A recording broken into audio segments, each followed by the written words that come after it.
जालना लोकसभेसाठी वंचित बहुजन आघाडीचे उमेदवार प्रभाकर बकले यांनी काल त्यांचा उमेदवारी अर्ज जिल्हाधिकारी श्रीकृष्ण पांचाळ यांच्याकडे सादर केला।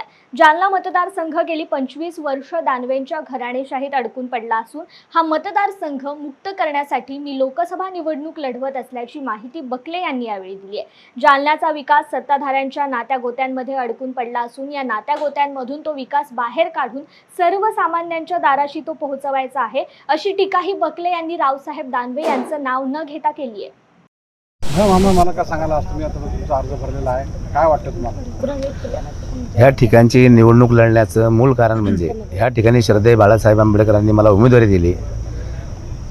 हा जालना मतदारसंघ गेली 25 वर्षापासून ज्या घराणेशाहीमध्ये अडकून पडला, हा मतदारसंघ कुठेतरी त्या घराणेशाहीमधून मुक्त करायचा आहे। त्याचबरोबर ह्या ठिकाणचा जालन्याचा जो विकास आहे तो सन्माननीय सत्ताधारी यांच्या नात्यागोत्यामध्ये ह्या ठिकाणचा विकास अडकून पडलेला आहे।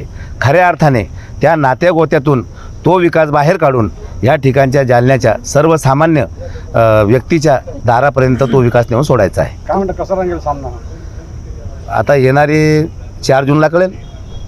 काय वाटतं तुम्हाला, काय वाटतं वातावरण कसं? ह्या ठिकाणचा गुलाल असेल, हिरवा कलर असेल, ह्या ठिकाणची नील असेल, ह्या ठिकाणचा पिवळा कलर असेल, तो 100% वंचित बहुजन आघाडीचाच असेल। तुमचा एजेंडा काय असणार आहे? एजेंडा काय असणार आहे? सांगितलं ना तुम्हाला आत्ताच। वंचितांपासून न्याय मिळेल जिल्ह्यातील नागरिकांना हे पक्षच वंचित शोषित पीडितांचा आहे। श्रद्धेय बाळासाहेब आंबेडकर गेली 35 वर्षापासून ह्या महाराष्ट्रामध्ये शोषित पीडित लोकांची ही मुवमेंट चालवत आहे।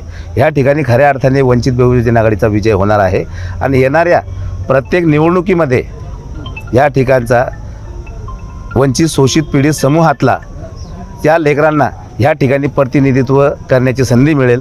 त्याचबरोबर जालन्याचा जो विकास जो रखडलेला आहे तो विकासाला गती कशी देता येईल आम्ही त्याचा प्रयत्न करणार आहोत।